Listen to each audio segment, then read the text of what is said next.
말씀은 뭡니까? 우리가 성경을 얘기하면 줄여서 얘기하기를 하나님의 뭐죠? 말씀이죠. 그러면 성경에는 하나님 말씀만 있습니까? 어떻게 생각하세요? 오늘 욥기 같은 얘기를 잘 읽어보면 하나님 말씀은 별로 없습니다. 심지어는 이 말 가운데 욥의 말만 잔뜩 있고 욥의 심정과 욥의 마음속에 있는 고통의 이야기만 잔뜩 들어 있습니다. 자, 그러면은 성경은 하나님의 말씀이라고 그랬는데 이 욥기 우리가 읽은 7장으로 살펴보면 그 말이 맞나 싶습니다. 그죠? 그런데 그럼에도 불구하고 성경을 하나님의 말씀이라고 하는 이유가 뭘까요? 특별히 시편을 봐도 다윗의 생사고락, 다윗의 모든 감정 이야기가 가득한데 그 다윗의 시편과 그 모든 찬송을 성경이라고 얘기하고 하나님 말씀이라고 얘기하는 그 이유가 무엇일까? 하나님 말씀은 맞는데 하나님이 인간을 통해서 하신 하나님의 말씀입니다. 그러니까 어느 날 갑자기 하나님이 하늘에서 펑 나타나셔갖고 내 말을 적어라 해서 세상 모든 사람들에게 이 말을 적게 한 게 아니에요. 실제로 이렇게 생각하는 사람들이 있어요. 누구냐면 이슬람들입니다. 이슬람은 이제 꾸란을 믿는데 그 꾸란은 이제 알라, 그러니까 우리로 따지면 하나님인 거죠. 하나님의 말씀이라고 믿습니다. 근데 하나님이 그 꾸란을 어떻게 줬냐? 하늘에서 꾸란을 이렇게 딱 내리셨다고 이렇게 얘기합니다. 떨어진 거죠. 그런데 실제적으로 꾸란을 살펴보면 그게 말이 안 되는 게 제가 예전에 이제 어떻게 생겼는지 진짜 궁금해서 한국 번역본을 읽어봤거든요. 그 전체 다는 아니지만 이게 앞뒤가 안 맞아요. 그래서 신기해갖고 그 꾸란을 아시는 분한테 물어봤어요. 이 꾸란은 도대체 어떻게 배치를 해서 만들었냐 그랬더니 그 무함마드죠. 그들의 선지자인 무함마드가 이게 하나님으로부터 계시를 받은 그런 말들 있잖아요. 그러니까 쉽게 말하면 생전에 무함마드가 했던 말이에요. 그 말을 이렇게 다 어떻게 기록을 했나 봐요. 기록을 한 거를 가지고 긴 순서로 배치를 했대요. 그래서 그 사람이 했던 말 중에 제일 긴 걸 제일 앞에, 제일 짧은 말은 제일 뒤로. 그러니까 말에 이제 두서가 없어요, 꾸란은.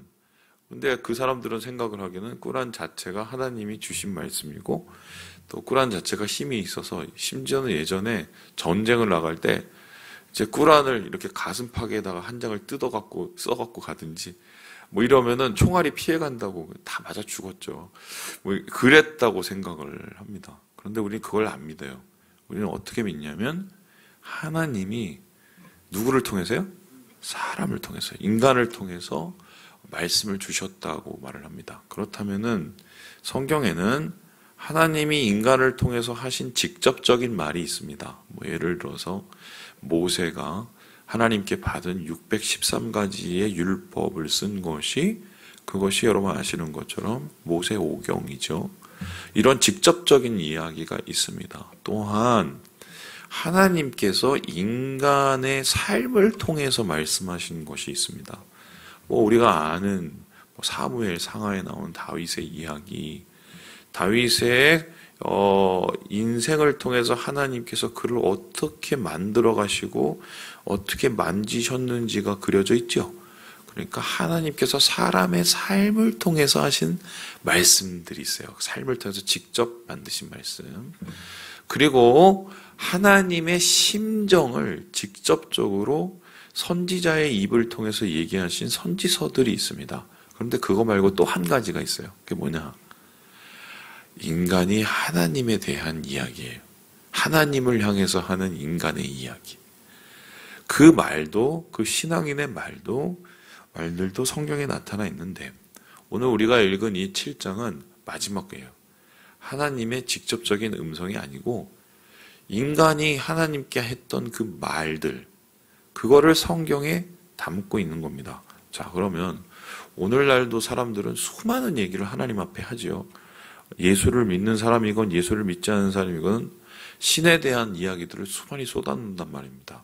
그런데 그 모든 말들을 우리가 성경이라고 말을 하지는 않습니다.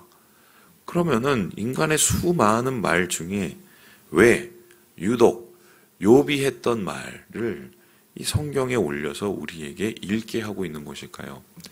욥이 했던 말 속에 인간이 가지고 있는 하나님에 대한 의문과 인생에 대한 의문이 그대로 다 들어있기 때문이에요. 그래서 욥기서를 따라 읽다 보면 특별히 힘들고 어렵고 괴로운 분들은 이 욥의 이야기가 굉장히 공감이 됩니다.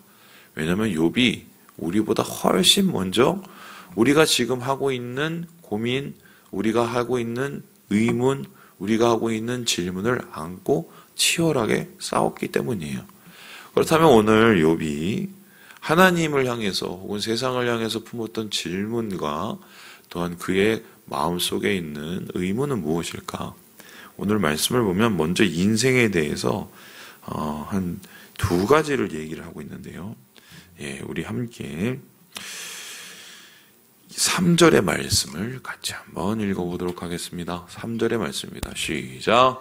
이와 같이 내가 여러 달째 고통을 받으니 고달픈 밤이 내게 작정되었구나. 욥이 말하기를 야, 뭐 이렇게 하루가 기냐 이러고 얘기합니다.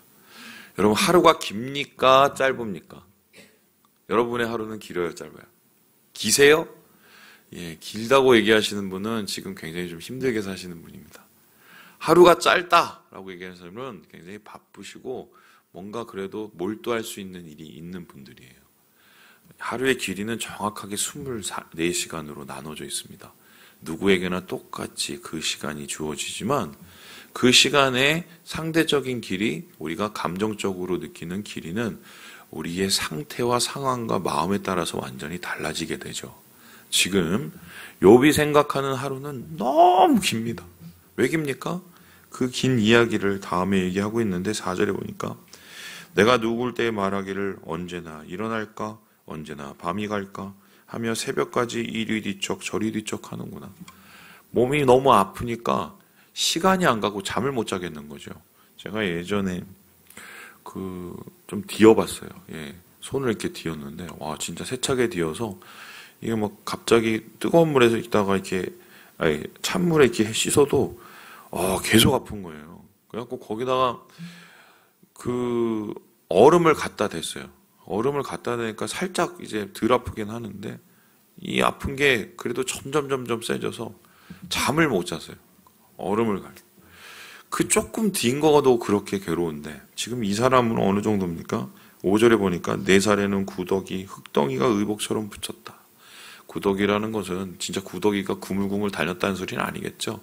아마 이 살에 진물이 흐를 거고 흙덩이라는 건 뭡니까? 그 진물을 또 덮은 여러 가지의 피부병들이 막 그거니까 이제 이 피부병을 가지고 온몸이 전신이 다 막 패이고 간지럽고 아프고 잠을 못 자는 거죠. 야, 뭐 이렇게 하루가 기냐? 고통의 세월 속에서 우리의 시간은 정말 길게 느껴져요. 저도 아직 기억합니다. 굉장히 우리 교회에서 고통스러웠던 적이 있어요. 그때 참, 하루가 정말 길었습니다. 왜 길었냐? 잠을 못 잤어요. 제가 그렇게 잠을 한 2달인가 3달을 못 자고 병이 났습니다.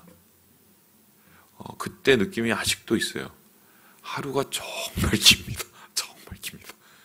고통은 우리의 인생을 그렇게 참 지루하게 만들어요. 그런데 이에 비해서 또 다른 얘기를 하고 있는데 두 번째는 6절에 이렇게 얘기합니다. 우리 같이 6절을 읽어보도록 하겠습니다. 시작. 나의 날은 베틀의 북보다 빠르니 희망 없이 보내는구나. 베틀의 북 아시죠? 왔다 갔다 이렇게 막 하고 엄청 빠르잖아요. 야, 하루는 왜 이렇게 기는데 인생은 왜 이렇게 빠르냐? 여러분 이게 말이 됩니까? 10대는 10km, 20대는 20km, 30대는 30km, 저는 50니까 이제 50km 가는 거예요. 60km, 70km 이렇게 얘기하는데 여기서 길다는 뜻은 왜 길까요? 하루가 길면 인생 총량도 감정적으로 길어져야 되는데 그렇지 않다고 얘기합니다. 그 이유는 무엇입니까? 의미가 없게 느껴지기 때문이에요.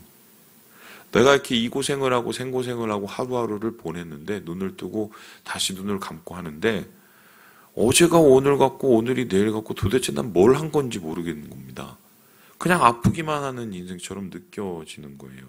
그래서 7절에 보니까 이렇게 얘기하는데요. 내 생멸이 한낮 바람 같음을 생각하옵소서. 바람이 뭡니까? 보여요, 안 보여요? 봤어요? 소리만 들으셨죠? 그냥 이렇게 날아가 버리는 거예요. 보이지도 않고. 나는 왜 살지? 이렇게 아무것도 아닌 상황 속에서 나는 왜 살지? 그래서 좀 더 여기에 대해서 얘기하길 9절에 보니까 구름이 사라져 없어진 같이 수월로 내려가는 자는 다시 올라오지 못할 것이다. 이러다 나는 뒤지는 거 아니야? 죽는 거 아니야? 내 인생은 허무야. 야, 하루는 긴데 인생은 이렇게 짧아? 나는 도대체 왜 살지? 이렇게 이야기를 하고 있습니다. 그래서 이 교통의 인생 속에서 그가 참다가 내린 결론이 뭐냐? 충격적인데요. 우리 함께 16절의 말씀을 같이 한번 읽어보도록 하겠습니다. 16절입니다. 시작! 내가 생명을 싫어하고 영원히 살기를 원하지 아니하노니 나를 놓으소서. 내 날은 헛것이니이다. 어떻게 해달라고요? 죽여주시옵소서. 하루가 이렇게 길어요. 아유, 인생은 의미가 없어. 내가 왜 살아요? 그냥 차라리 죽을래요. 이런 겁니다. 옛날에 뭐 그런 거 아직 기억하십니까? 아유, 목사님 빨리 죽었으면 좋겠어요. 왜요? 그랬더니 어차피 뭐 살아도 뭐 죄만 짓고 뭐 그리고 뭐 재미도 없고 그냥 그나마 뭐 하나님 이렇게 믿고 구원받고 뭐 확신이 있을 때 빨리 가는 게 뭐 천국 갈래요. 뭐 이렇게 원하신 분 꽤 많았습니다. 뭐 그리고 막 그런 얘기도 했죠. 뭐죠? 한참 이제 기도원에 가서 은혜 받고 내려오면은 수련회 가서 목사님 지금 죽어도 한이 없습니다. 근데 그런 분들 잘 안 죽어요. 그런 마음이 있죠. 너무 인생이 괴롭고 이러면 차라리 인생의 의미가 없어진 거죠. 그런데 내 손으로 내가 죽지는 못해. 왜요? 그건 죄니까. 그러니까 하나님한테 하나님 차라리 그냥 저를 데려가 주세요. 저 너무 힘들어 죽습니다. 아마 지금 이 시간 침상에 있는 몇몇 분들이 그런 것을 느끼고 있을지도 몰라요. 특별히 제가 굉장히 충격적이었던 게 요즘에는 좀 덜하긴 한데 옛날에 저희 성도님들 중에 요양원에 들어가신 분이 있었어요. 거기 그 당시만 해도 요양원이 이렇게 많지 않아서 찾아가 봤어요. 그때는 이제 들어가기가 코로나 전이라 어렵진 않았었는데 분명히 제가 알던 그 권사님이었는데 가서 보니까 그분이 아니에요. 눈빛이 달라졌어요. 그리고 사람을 잘 못 알아보시고 뭐 치매가 오셔서 그런 거고 그리고 굉장히 좀 이렇게 좀 죄송한 얘기지만 본능적이 돼버리시고 그러면서 한 분은 제가 봤던 한 분은 제 손을 붙잡고 뭐라고 하냐면 목사님 빨리 죽게 해주세요. 빨리 죽게 해주세요. 제가 아직도 그걸 잊지를 못해요. 고통스러우신 거죠. 그래서 여러분 좋은 부모 밑에서 떵떵거리면서 사는 금수저로 태어나게 해달라고는 우리가 기도를 할 수는 없지만 하나님 앞에 우리가 건강하고 행복하게 잘 갈 수 있도록은 기도할 수가 있습니까? 없습니까? 있어요. 잘 죽는 것도 하나님의 복이에요. 복이에요. 지금은 그런 시대가 돼버렸습니다. 그런 상황이 아마 지금 욥에게 펼쳐진 것이 아닌가. 하나님 죽고 싶습니다. 하나님 죽고 싶습니다. 자, 그러면 오늘날도 그렇게 고통 속에서 욥처럼 살아가서 하나님 앞에 그렇게 얘기하시는 분들이 있을 거예요. 너무 고통스러우니까. 저도 이렇게 기도한 적 많아요. 솔직히. 하나님 죽고 싶습니다. 죽고 싶습니다. 데려가 주세요. 그런데 하나님은 그런 분들을 안 데려갑니다. 왜 안 데려갈까요? 차라리 자기 자식이 그렇게 고통스러워하면은 좀 데려가 주시고 그냥 천국에 빨리 데려가셔서 그냥 천국 가는 급행 엘리베이터를 타서 그냥 빨리 쫙 가게 해주시면 좋은데 에녹도 막 그렇게 데리고 가시고 엘리야도 데리고 가셨으면 좀 우리도 그렇게 데리고 가주시지 안 데리고 가십니다. 그 이유가 있는데요. 거기에 대해서 지금 흥미롭게 욥이 자기 입으로 고백을 하고 있어요. 이게 알고 고백을 한 건지 아니면은 뭐 뒷걸음질 치다가 고백을 한 건지 모르겠지만 자기 스스로가 이 얘기를 하고 있어요. 이게 거의 이제 굉장히 신기한데요. 우리 함께 17절, 18절 말씀을 같이 한번 읽어보도록 하겠습니다. 시작. 사람이 무엇이기에 주께서 그를 크게 만드사 그에게 마음을 두시고 아침마다 권징하시며 순간마다 단련하시나이까. 이거는 여러분 이제 시편 18편이죠. 거기에도 나타나는 말씀이고 이런 류의 말씀이 되게 많습니다. 사람이 무엇이기에 주께서 그를 크게 만드십니까? 뭐 예전에 시편에 보면 사람이 무엇이기에 주께서 나를 안위하시고 뭐 이런 말이 있는데 비슷한 말을 그건 굉장히 긍정적인 말을 이건 되게 부정적으로 고친 겁니다. 이렇게 풀어보면 이런 겁니다. 아우 사람이 뭐 아무것도 아니잖아요. 제가 아무것도 아니잖아요. 근데 하나님 뭘 이렇게 나를 붙잡고 앉았습니까?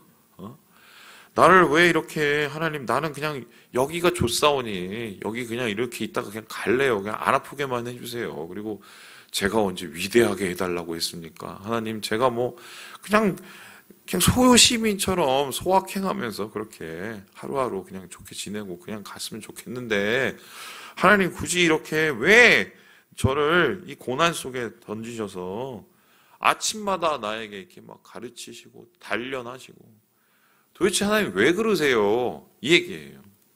여러분 그거 옛날에 제가 요즘에는 그거 잘 안 보는데 요즘에는 옛날처럼 재미가 없더만요. 옛날에 이제 보면은 극한 직업이라는 그 EBS 저 다큐가 있었어요. 그 다큐 뭐라고 해야 되나 그런 게 있었어요. 그거 보면은 그 전국에서 어떻게 그런 데는 다 찾아다니는지 요즘에는 자연인 찾아다니라 재미가 없는지 하여튼 전국의 모든 막 극한 직업을 가진 사람들 막 이걸 다 가지고 제가 아직도 기억하는 게 한 번 제가 얘기했을 거예요. 징 만드는 분을 찾아가는 걸 봤어요. 징. 여러분 징이 제가 생각할 때는 엄청 크잖아요. 보셨어요 징? 이만해요. 제대로 된 징은 이만합니다. 그럼 그 정도 징을 만들려면은 저는 최소한 그 금속의 무게, 그 징이 뭐 저거로 만들죠, 노수로 만들죠. 금속의 문제가 꽤 될 줄 알았어요. 근데 거기를 보니까 그렇지 않던데요. 얼마 되지 않아요. 야, 근데 어떻게 저렇게 징이 크게 되지? 계속 망치로 때리는 거예요, 그냥. 옛날엔 사람이 때렸겠죠? 근데 요즘에는 뭐 이렇게 그 기계가 있으니까 때리는 망치 기계가 있는데 그걸로 계속 때리면 그 장인들이 징을 이렇게 돌려가면서 계속 얻어맞게 한 군데도 안 맞는 곳은 없어요. 여러분 아시죠? 맞는데 또 맞으면 얼마나 아픈지. 징이 그럽니다. 맞고 또 맞고 거기 또 찍히고 계속 맞습니다. 그러다 보면 어떻게 됩니까? 어느새 모르게 이게 굉장히 넓어져 있어요. 이제 그러다 보면은 그 다음 속에는 뭐냐? 사람이 직접적으로 이거를 쳐내려가면서 징 모양을 만들어가요. 그리고 얼마 뒤에 소리를 칩니다. 이 소리를 치면은 이 징의 그 두께가 일정하게 하지 않으면 일정하게 이 폼이 안 되면 소리가 이상하게 나나 봐요. 그래서 그 소리를 치면서 또 망치질을 막 해대고 그리고 징이 나중에 완성이 되더만요. 제가 그걸 딱 보면서 야, 우리 인생이 저렇겠다. 하나님이 우리를 그냥 이 세상에 던져서 야, 잘 먹고 잘 살다 와. 야, 내가 좀 씨를 잘못 뿌렸을 경우는 어쩔 수 없어. 그냥 좀 버티다가 와. 그렇게 우리 인생을 놔뒀으면 우리 인생은 참 허무한 인생이에요. 어떤 인생은 길가에 뿌려서 고생만 직작에 하고 어떤 인생은 옥토박 같은 데 뿌려져서 여러 가지로 뭐 혜택을 누리다가 오는 인생이면 이거는 불공평도 하고 참 이상한 그리고 열매가 없는 인생인 거죠. 그런데 하나님이 우리를 그렇게 뿌려놓고 잘 있다가 나중에 와 그렇게 우리를 인생을 만들지 않으셨어요. 하나님 우리를 뭘로 만들려고 하느냐? 징을 만들려고 하는 거예요. 징, 소리를 내는 징. 복음의 소리를 내고 하나님의 소리를 내고 선한 영향력의 소리를 내는 그 징으로 만들려는 거예요. 그래서 우리의 인생을 통해서 연주를 하셔서 그 연주를 통해서 세상 속에 하나님이 누구신지를 말씀하시고 그리고 진짜 세상 사람들에게 필요한 것이 무엇인지를 이야기하고 싶으신 거죠. 그래 놓으니까 욥이 이렇게 얻어맞은 겁니다. 욥이 이렇게 안 얻어맞았으면 욥은 그냥 잘 먹고 잘 살다 죽는 인생이었을 거예요. 이렇게 얻어맞아 놓으니까 이 치열한 고통 속에서 이 치열한 질문을 하고 고민을 하고 그렇게 인생을 하니까 나중에 비로소 그의 모든 고난의 열매를 통해서 모든 사람들에게 하나님에 대해서 말을 할 수 있는 악기가 된 거예요. 여러분은 그렇게 지금 단련 중이신 겁니다. 저도 마찬가지고요. 예. 그거 하라고 하나님이 이 세상에 우리를 남겨놓으신 거예요. 목사님, 저는 그거 되기 싫은데 저는 그냥 금속으로 있다가 죽겠습니다. 안 돼요. 하나님께서 우리를 그렇게 놔두시지 않으십니다. 아름다운 소리를 내기 원하신다는 거. 오늘 말씀이 바로 그 얘기를 하고 있고요. 바로 욥이 자기 입술을 통해서 그거를 고백을 하고 있어요. 말씀을 마칩니다. 우리 사랑하는 여러분, 우리가 아직 인생 속에서 탁한 소리를 내는 부족한 모습일지 모르겠지만 그래도 우리에게 계속적으로 악기로 만드시기 위해서 오늘도 단련해 가시는 주님을 바라보시면서 하나님의 마음으로 소망으로 오늘을 버텨나가시는 우리 모든 형제 자매들 되시길 주님의 이름으로 축원합니다.